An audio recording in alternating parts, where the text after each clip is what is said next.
भारतीय तिरंगा की अनोखी कहानी। भारतीय तिरंगा एक महत्वपूर्ण प्रतीक है जो देश की एकता, स्वतंत्रता और गरिमा का प्रतीक है। इसकी एक अनोखी कहानी निम्नलिखित है। रमेश एक छोटे से गांव में रहता था, जो गरीबी के बावजूद भारतीय तिरंगे के प्रति अपनी श्रद्धा और समर्पण का प्रतीक बन चुका था। वह हर साल 15 अगस्त को अपने गांव के बच्चों को सत्याग्रह, स्वतंत्रता संग्राम और देश प्रेम की कहानियां सुनाता था।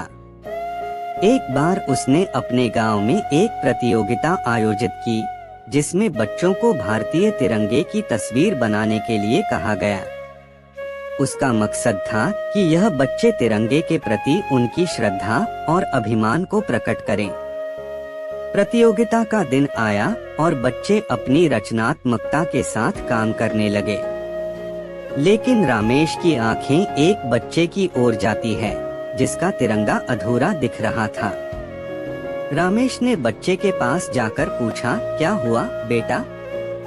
बच्चा अपने आंसू सुखाते हुए बोला, मुझे कल देखने में तकलीफ हुई थी, इसलिए मैंने रात भर नहीं सोकर इसे बनाने की कोशिश की, लेकिन अधूरा रह गया।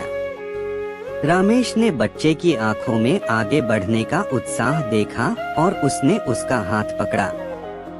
उसने कहा, बेटा, तिरंगा बनाने की कोई मायने नहीं रखता, बल्कि तुम्हारी मेहनत, संघर्ष और आत्मविश्वास का प्रतीक है।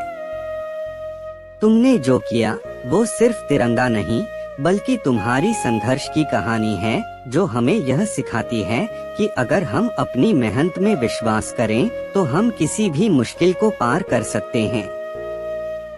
इसके बाद रमेश ने बच्चे की मदद की और वे साथ मिलकर एक सुंदर तिरंगा बनाने में कामयाब हुए।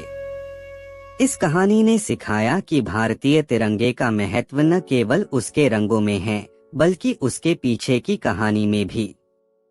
यह हमें याद दिलाता है कि हमारे संघर्ष और मेहनत के पीछे कोई भी लक्ष्य हासिल करने में मदद कर सकते हैं।